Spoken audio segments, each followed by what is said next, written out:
Hello everybody, I hope you're having a wonderful day. Today I'm going to be doing some test cutting with my brand new Native Chief from Spyderco. This in particular is a Crewwear and Natural Micarta Sprint Run variation. Yeah, let's get into it. I'm going to show this thing off with some leather working gloves right here. But is this easy to deploy with gloves? Oh, absolutely, yes it is. Very easy to disengage, but you want to make sure you have all your fingers out of the way before you bring it down because it has a good bit of snap. Reverse flick, it's possible. Can I slow roll? Oh yeah, absolutely. Now, let's do some cardboard cutting. I've done nothing with the edge. If I haven't already mentioned, this is a factory edge, and it is beautiful. My favorite part of this knife so far is the form factor in hand, as what, like talking about ergonomics.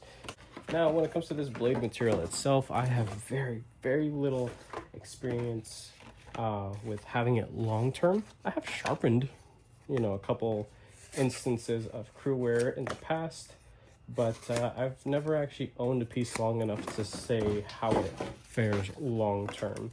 And a lot of the stuff that I usually use my knives for is this cardboard destruction, do some stuff in the kitchen.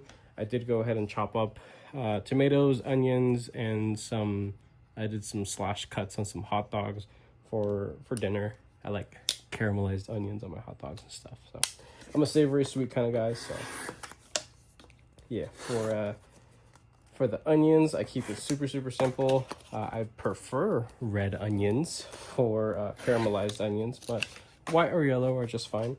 And I do a mix of red crushed peppers, coarsely ground black pepper, and then of course some brown sugar, a good bit of that. So that is my little I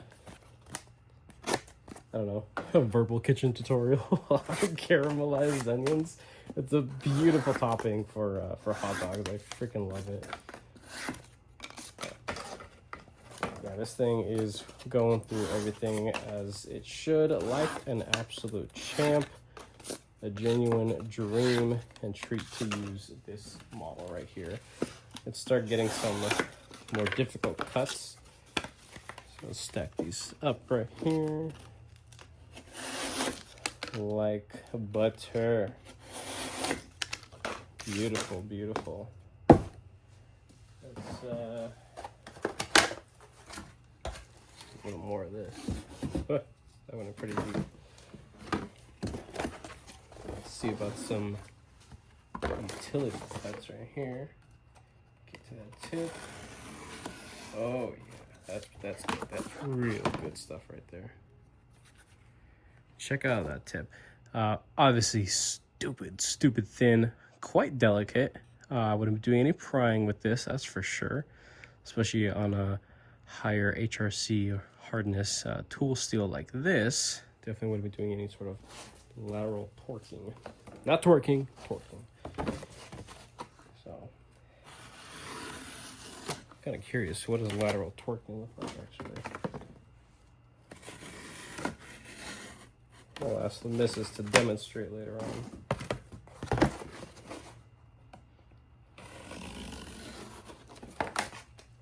Okay.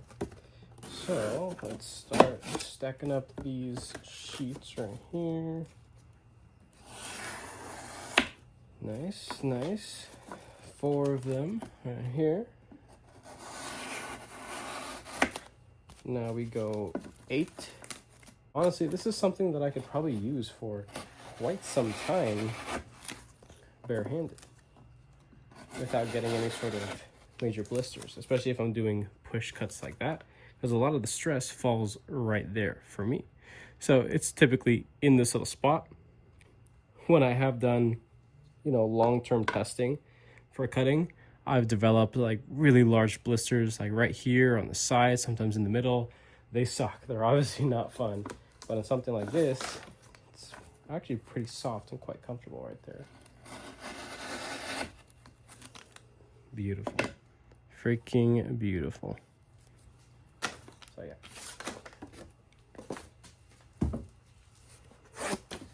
just the amount of length you get on this thing. And it's close to 4 inches of usable blade length. It's about 3 inches, 3 3/4, I guess. Or, yeah, I don't really know any other measurements, like millimeter wise. It doesn't really matter. But it's a large knife, definitely. I don't think anybody's gonna question that this is a rather large, lengthy knife. It's not super heavy duty.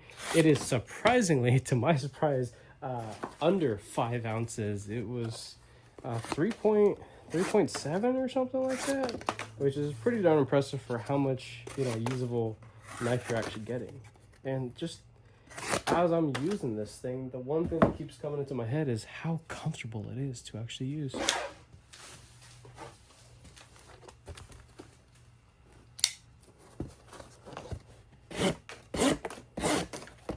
Quite satisfying, actually.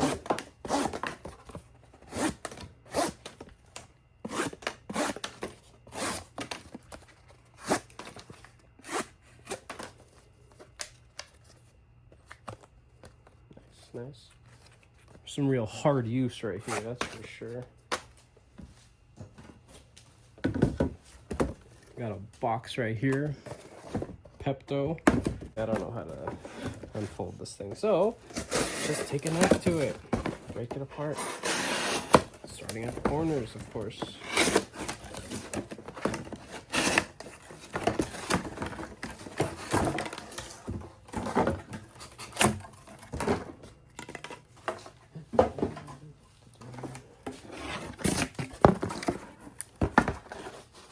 Very, very nice. I love this blade shape. It's just so amazing. Like, indexing this thing, it literally just feels like an extension of my pointer finger. Wherever I point, it's going to make contact. Love that. Absolutely love that. Now, with this performing as well as it does with a factory edge, I can't wait to dull this thing out to a point where it just can't really cut anything.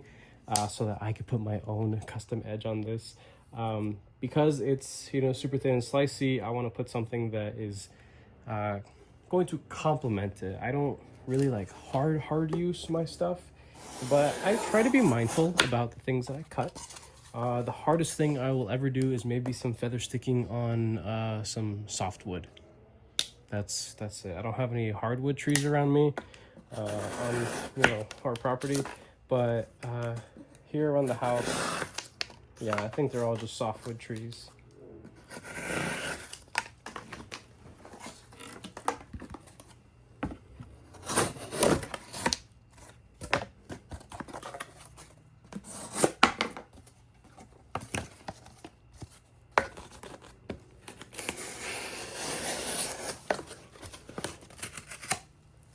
I got 4 of these lined up.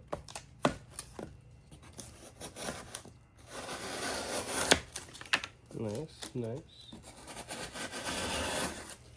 Beautiful. So I think that about wraps it up for cutting demonstrations of this wonderful piece right here. Again, large knife, pretty slender. I think it's kind of, you know, overdone in price a little bit. The only reason why I got it was because it was actually on sale.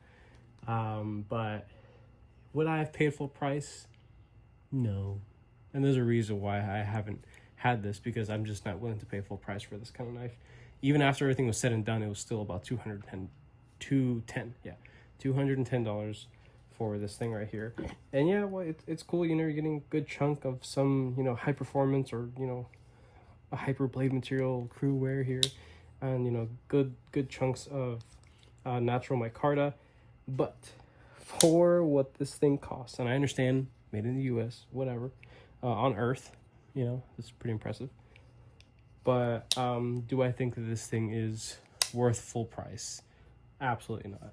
Unless you genuinely love the overall shape and design and you need something with about 4 inches of reach, just under that, with you know, the actual available cutting edge, because if you're measuring from shoulder of the micarta here to the tip, that's I think a little bit past 4 inches actually. But if you really need something like this, try your luck at the secondary market or eBay potentially. Don't fall for people trying to like rip you off for sprint runs that they try to stack like an extra $100 on. It's just, don't bother. It's not worth it. That is pretty much it. If you like this video, go ahead and leave a like down below. If you are subscribed, thank you so much. I appreciate all your support and your patience, of course.